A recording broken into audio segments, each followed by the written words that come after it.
इस्लाम ने इजाजत दे दी है कि कोई किसी के साथ शादी करना चाहे तो कर सकता है। इसमें जात और बिरादरी नहीं देखी जाएगी, सिर्फ तकवा देखा जाएगा, नेक दीनदारी देखी जाएगी और नेकी देखी जाएगी। लिहाजा एक अंसारी लड़का किसी शेरशाहबादी लड़की से शादी कर सकता है, कोई शेरशाहबादी आदमी किसी अंसारी लड़की से शादी कर सकता है। कुछ नहीं है। मुहाजिरीन ने जब हिजरत की और मक्के से जब मदीना गए तो अल्लाह के रसूल सल्लल्लाहु अलैहि वसल्लम ने मक्के के मुहाजिरों की शादी मदीने की अंसार की बेटियों से और अंसार की लड़कियों से आपने उनका निकाह करवाया था। छूत छात और जात बिरादरी को मिटा कर रख दिया इस्लाम ने। हाँ, रही ये बात कि अगर ब्राह्मण को किसी शूद्र की लड़की पसंद आ जाए तो शूद्र को चाहिए कि अपनी लड़की का हाथ दे दे, लेकिन इस्लाम ये कहता है ये जबरदस्ती यहां नहीं चलेगी।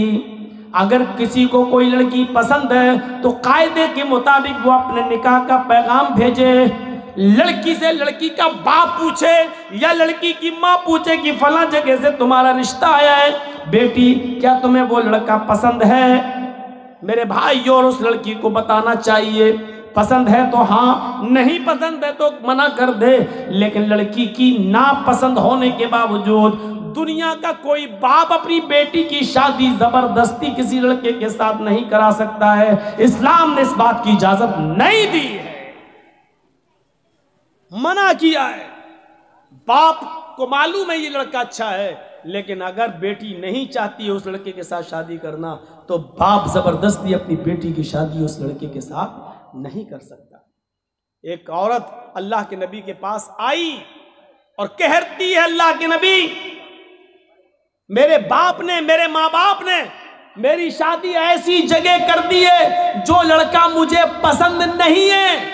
तो अल्लाह के नबी ने फरमाया, तुझे इख्तियार है उस आदमी के साथ रहो या छोड़ दो उसे, तुम्हें इख्तियार है। और उस औरत ने इस इख्तियार का फायदा उठाते हुए उस आदमी को छोड़ा,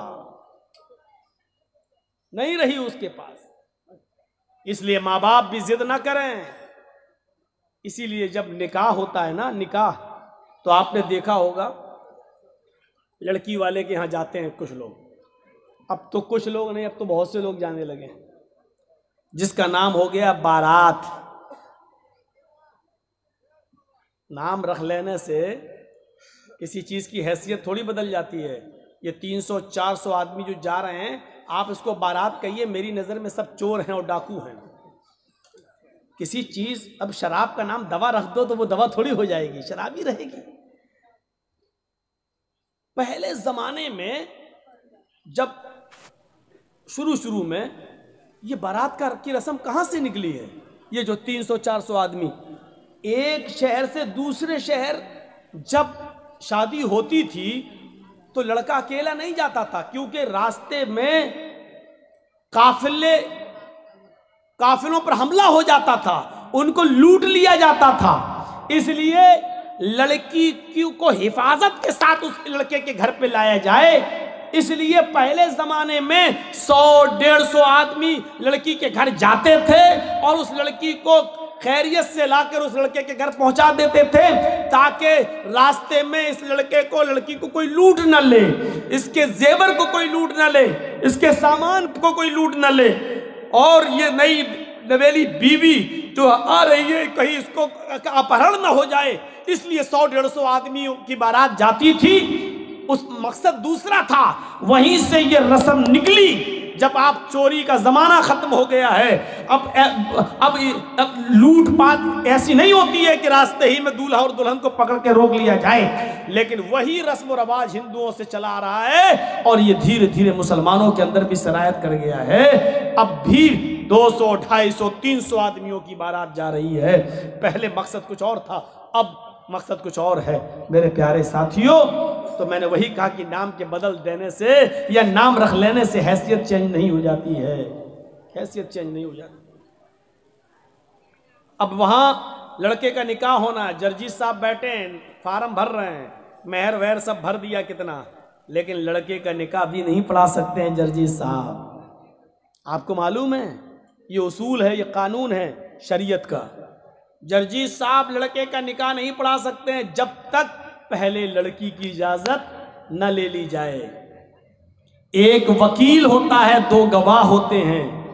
ये वकील और ये दो गवाह लड़की के पास उसके घर पे जाएंगे और उससे पूछेंगे कि फला फला लड़के के साथ इतने इतने रुपए मेहर के एवज तुम्हारा निकाह उस लड़के के साथ किया जा रहा है।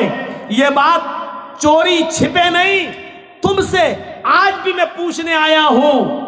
आज मैं तुम्हारा जवाब सुनना चाहता हूं। ऐसा तो नहीं कि तुम अपने बाप के प्रेशर में आकर इतना बड़ा कदम उठा रही हो कि अपनी जिंदगी किसी के हवाले कर रही हो, या अपनी मां के प्रेशर में या अपने भाई के प्रेशर में आकर ये कदम उठा रही हो। नहीं, आज बताओ, वकील और गवाह के सामने बताओ, क्या वो लड़का तुम्हें पसंद है? वो लड़का, उसका नाम ये, उसकी वल्दियत ये, उसकी उम्र ये, और इतने इतने रुपए या इतना सोना, इतना चांदी, मेहर, सिक्का, राइजुल वक्त, अलावा नान नफका आपको, आप उनके निकाह में दी जा रही हैं। क्या आपको वो लड़का कबूल है? उस मौके पर देखा जाएगा उस लड़की की इजाजत क्या है।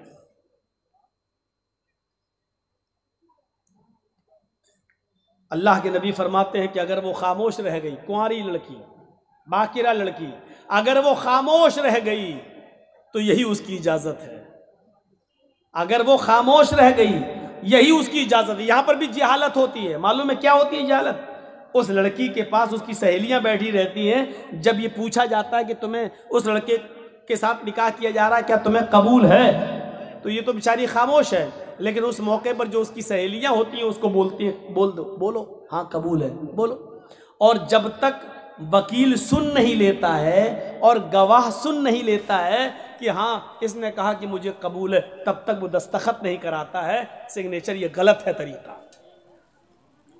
निहायत गलत है तरीका। एक बार पूछो जोर से कि फला फला लड़के के साथ इतने इतने रुपए मेहर के एवज तुम्हारा निकाह उसके साथ किया जा रहा है, क्या तुम्हें वो लड़का कबूल है? वो लड़की सर नीचे कर ले, खामोश हो जाए, तो यही उसकी इजाजत है। इज़्नुहा सिमातुहा, उसकी खामोशी ही उसकी इजाजत है बस। और वहीं से उसके दस्तखत करवा लो। चलो नहीं बोलेगी कोई बात नहीं, चलो साइन करो। अगर लड़की ने साइन कर दिए, ये उसकी इजाजत हो गई। और अगर उसको लड़का पसंद नहीं तो वहीं पर वो कह सकती है कि मुझे पसंद नहीं है या मैं निकाह नहीं करना चाहती इससे। फिर उस लड़के का निकाह किसी भी कीमत पर नहीं होगा। लड़के का निकाह लड़की की इजाजत के बिना नहीं हो सकता है। इसलिए पहले इस्लाम ने ये पावर, ये अधिकार लड़की को दिया है। बारात लेके तुम पहुंच भी गए, तुम्हारे साथ 400 पेटू भी पहुंचे हुए हैं जो लड़की वाले के यहां खाने के लिए भूखे भेड़ियों की तरह पहले पहुंचे हुए हैं। और निकाह से पहले नाश्ते का दौर चलता है, और नाश्ते के दौर नजर रखी जाती है कि बाद में जिंदगी भर लड़की के बाप को ताने मारे जाएंगे अगर एक भी मिठाई में कुछ गड़बड़ी पैदा हो गई तो। तेरे बाप ने यही बारात में खिलाया था। इसलिए बेचारा लड़की का बाप कर्ज वर्ज लेकर किसी तरीके से इस भूखे भेड़ियों का पेट भरता है और अच्छा से अच्छा खिलाने की कोशिश करता है ताकि ये भेड़िए बाद में मुंह न खोलें। उल्टा सी बुरा, हंसी आ रही है। बारात में आप ही लोग तो जाते हो और हंस रहे हो यहां बैठकर। ये भूखे भेड़िए कौन है? हम और आप ही तो हैं। सिस्टम बदलिए, सिस्टम बदलिए मेरे भाइयों। खाना पीने का दौर चलता है। अब भी बेचारी लड़की मजबूर होती है क्योंकि वो जानती है कि मेरे बाप का 50-60 हज़ार 1 लाख रुपया इसी में खर्च हो गया है। अब अगर मना करती हो तो काम नहीं चलेगा, मजबूरी में भी दस्तखत करती है। इसलिए शादी के मामले में यह सच है कि लड़की बगैर वली के निकाह नहीं कर सकती, यह सच है। लेकिन यह भी सच है कि लड़की की इजाजत के बिना भी आप किसी लड़के का निकाह उसके साथ नहीं कर सकते। दुनिया के किसी बाप को यह हक नहीं है कि वो अपनी बेटी का निकाह जबरदस्ती किसी लड़के के साथ कर दे। आपकी बेटी अगर उस लड़के के साथ निकाह नहीं करना चाहती तो वो निकाह नहीं माना जाएगा, चाहे कितनी आप इजाजत दे दें। कहते बाप की इजाजत है, बनी रहे बाप की इजाजत। अगर लड़की राजी नहीं है तो बाप की इजाजत की कोई हैसियत नहीं है। बाप की इजाजत बेकार है। शादी वो मानी जाएगी लड़की भी राजी हो और उस लड़की के निकाह में उसका बाप अपनी बेटी की इजाजत के बाद वली बनता है और अपनी बेटी का निकाह कराता है। लेकिन वो भी तरीका गलत है कि बाप ने लड़की की शादी में शिरकत नहीं की और बाप को लड़का पसंद नहीं है तो लड़की भागकर कोर्ट मैरिज कर ले और दूसरा निकाह कर ले, जाकर इधर उधर निकाह कर ले, वो भी नहीं है। कुछ ढकोसले लोग हमारे समाज में ऐसे भी हैं जो लड़की के बाप बन जाते हैं। एक हमारा लड़का किसी दूसरे के गांव से किसी की लड़की भगा के ले आया। अब उस गांव में कह दिया अगर यहां आएगी तो टांगे तोड़ देंगे, यहां आए अब उसका मरा हुआ मुंह भी हम देखना गवारा नहीं करेंगे। बाप ने कह दिया अब वो आपके गांव में आई, आपके गांव का कोई बुढ़ा आदमी तैयार हो जाता, चलो वो बाप नहीं है तो हम बाप बन जाते हैं बेटा तुम्हारे। ये बुढ़ा सबसे पहले जहन्नम में लतियाया जाएगा जो बाप बना। तेरे बाप बनने से तेरी बेटी नहीं हो जाएगी। वो इतना याद रखना, ये समाज के अंदर सबसे बड़ा जुल्म है। और लड़कियों को जो फर्जी माँ बाप मिल जाते हैं, ये हौसले मिल रहे हैं उनको, ये हौसले मिलते हैं इसलिए वो भाग जाती हैं घर से। अरे उस गांव में जाएंगे तो फला का बाप हमारा बाप बन ही जाएगा। यहां से हौसले मिलते हैं और लड़कियां भागना शुरू कर देती हैं अपने घरों से जेवर लेकर। अल्लाह इन बुढ़ों को अक्ल सलीम अता फरमाए जो बाप बन जाते हैं। सुन लीजिए, तुम्हारे बाप बनने से वो बाप नहीं मानी, तुम बाप नहीं माने जाओगे। वो तुम्हारी बेटियां नहीं होंगी। माँ हुन्ना उम्महातुहुम इन उम्महातिहिम इल्लल्लाहि वलदनाहुम।